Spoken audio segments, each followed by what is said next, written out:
wala. Thank you po. Sige. Biblia ang sasagot. Itanong mo kay Soriano.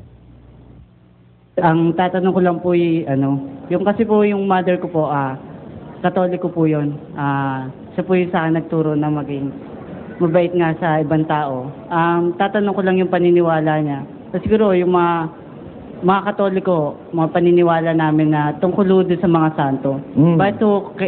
Bakit hindi ho dapat nating yung hindi sambahin kasi sabi ng one of my professor po ay teacher sa high school na sabi daw po niya hindi daw niya sinasamba yung image po, sabihin na ho natin ni Blessed Virgin Mary po, kundi inaano lang daw niya, adoration lang daw po o paggalang. Paggalang? Opo. Ano pong masasabi niyo? O, edi sabihin mo sa teacher mo, wala ka namang intensyon na siya kanya ipahiya mo, kaya makipag-away ka sa kanya. Ginagalang nyo lang pala si Virgin Mary, okay lang. Hindi nyo naman pala sinasamba, ginagalang nyo lang. Parang magulang, ginagalang mo, di ba? Ngayon, tanong ko sa iyo ganito. Yung bang tatay mo, ginagalang mo, iho? Oo. Sige. Sumusunod ka sa kanyang utos dahil ginagalang mo siya. Opo. Yung retrato niya, nilalagay mo sa bahay mo, tama? Actually, nandito po. Yun. Nilalagyan mo ba siyang kandila? Hindi po. Lumuluhod ka ba sa harap ng retrato ng tatay mo? Hindi rin po. Nananalangin ka ba sa retrato ng tatay mo? Hindi rin po. Pero ginagalang mo siya. Opo. Yun. Kaya iba yung paggalang kaysa sa pagsamba.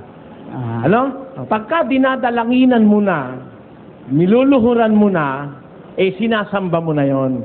Kahit ano pang pretensyon ang gamitin mo, magpakunwari ka, hindi ko sinasamba, ginagalang ko lang, niloloko mo lang ang sarili mo.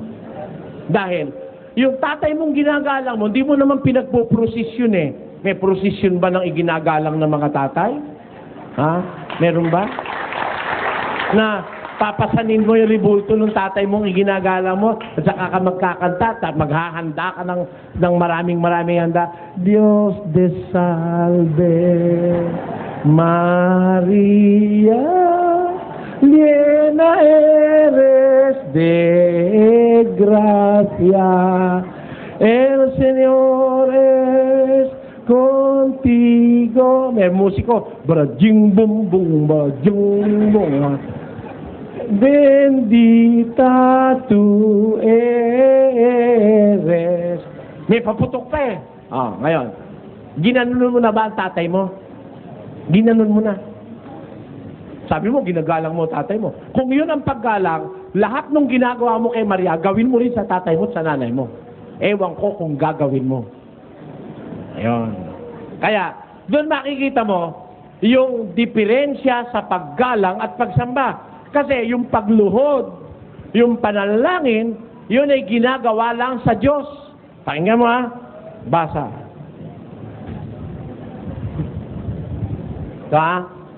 Bagay, malapit na naman ang mahal na araw kaya uumpisahan ko na, binamano ko sa Marikina. Eto.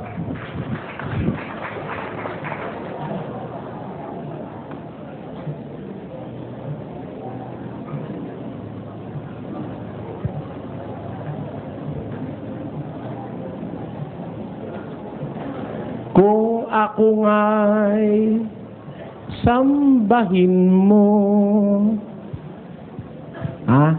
Ang sabi ng Diablo, ang kinakausap niya si Jesus, tinutokso niya si Jesus. Ang sabi ng Diablo, kung ako nga'y sambahin mo at lumuhod sa harap ko, hindi sasalang totoo, ibibigay ko sa iyo mga kayamanan dito. Tanyo, ang sabi ng demonyo, pagluluhuran mo ako at sasambahin mo ako, ibibigay ko sa iyo ang kayamanan dito sa mundo. Nung tinutokso ng demonyo si Jesus. Therefore, yung pagsamba, kasinonimo ng pagluhod.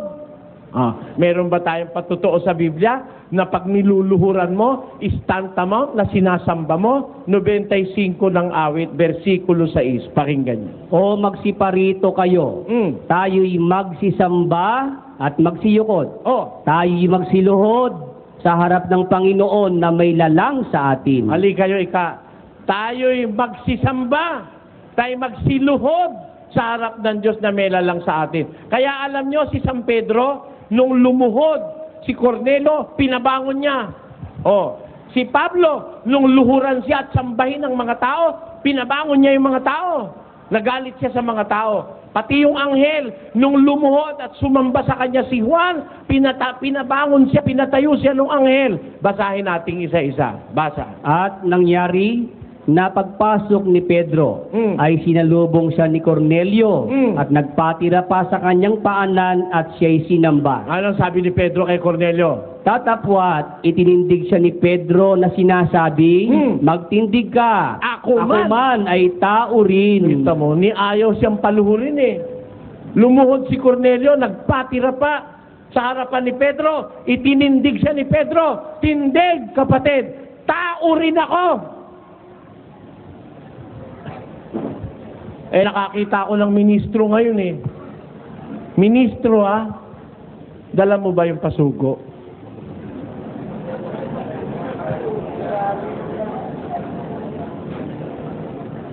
Ministro, ang kanyang mga alagad, kapwa niya ministro, nakaluhod sa harap niya. Ay, gustong-gusto. Yung talagang apostol, nung meron lumuhod, pinatayo eh. Ito pa isa. Basa.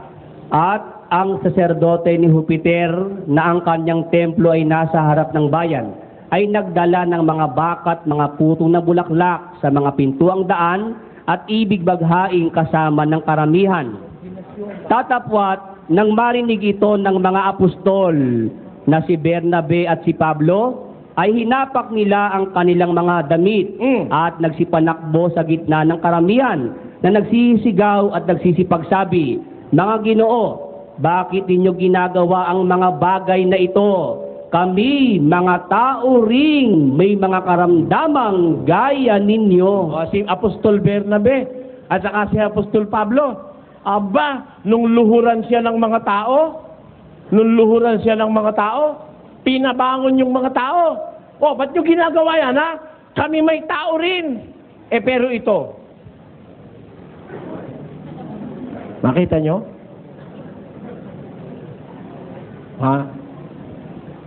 Nakita nyo? Niluhuran siya, like na like niya di ba? Nakaluhod Luhod ka. Tapos pinatungan ng kamay. Ayan na ebidensya. Kaya hindi ako naloloko ng kapwa. Pag nasalita ako may ebidensya. Alam nyo, meron pa akong alam na isa, niluluhuran din. Gusto nyo? Huwag kayo magagalit. Ito, si Mr. Manalo, niluluhuran ng kanyang mga ministro. Si Pedro, ayaw pumayag na siya'y luhuran. Ako, meron pang isang alam, niluluhuran din siya. Gustong-gusto niya naman. Pakinggan niya, Eto po, babasahin ko. Lalong dakila ang sala. Pagka dakilang sala, malaking kasalanan. Sino may kasalanan ng dakilang sala? Nang tanang anak ni Eva. Ayun. Marami raw anak ni Eva, may kasalanan, malaki kasalanan. Bakit malaki kasalanan? Kahit ano'y sinasamba. Anaking idolatria, kahit ano'y sinasamba, pinaparang Diyos nila. Totoo naman yun, malaking kasalanan yun. Kahit ano na lang, pinaparang Diyos mo, sinasamba mo. Nakahingi ng kalendaryo sa Chinese store. Andun yung babaeng maganda, may daladalang anak na kaganon. Nilagay sa kwadro. Tapos nilagay ang bulaklak.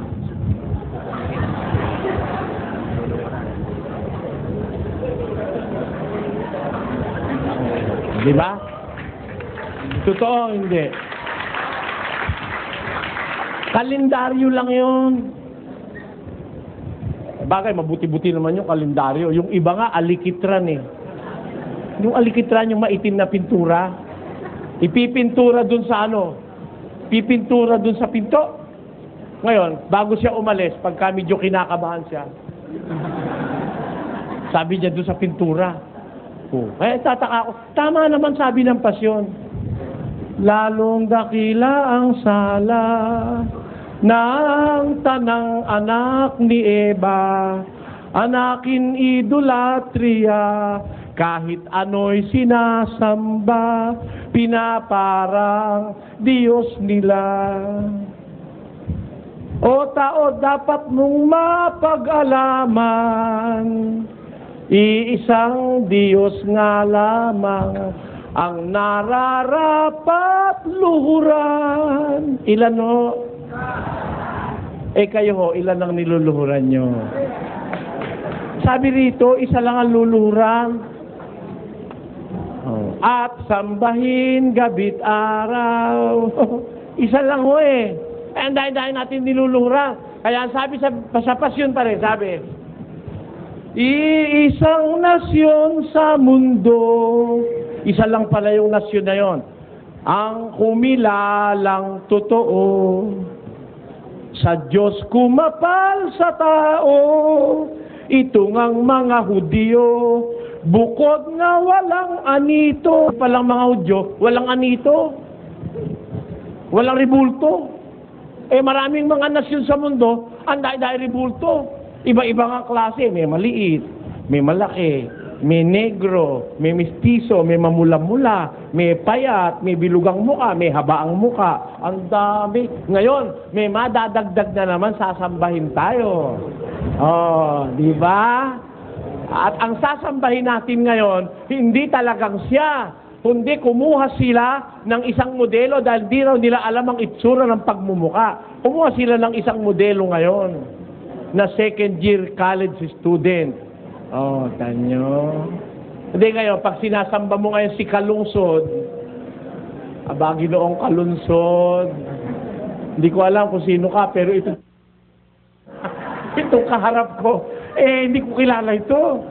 Hindi ka ba nanganganinganin noon ang sinasamba mo, hindi mo naman kilalang tao? Oh. Yun. Huwag kayong magagalit ho. Nagsasalita lang ako ng ikagagalit ng kalooban ninyo. Pero huwag kayong magagalit dahil totoo naman po sinasabi ko eh. Ito pa yung isang niluluhuran, oh. Yan, luluhuran niya. Ito yan.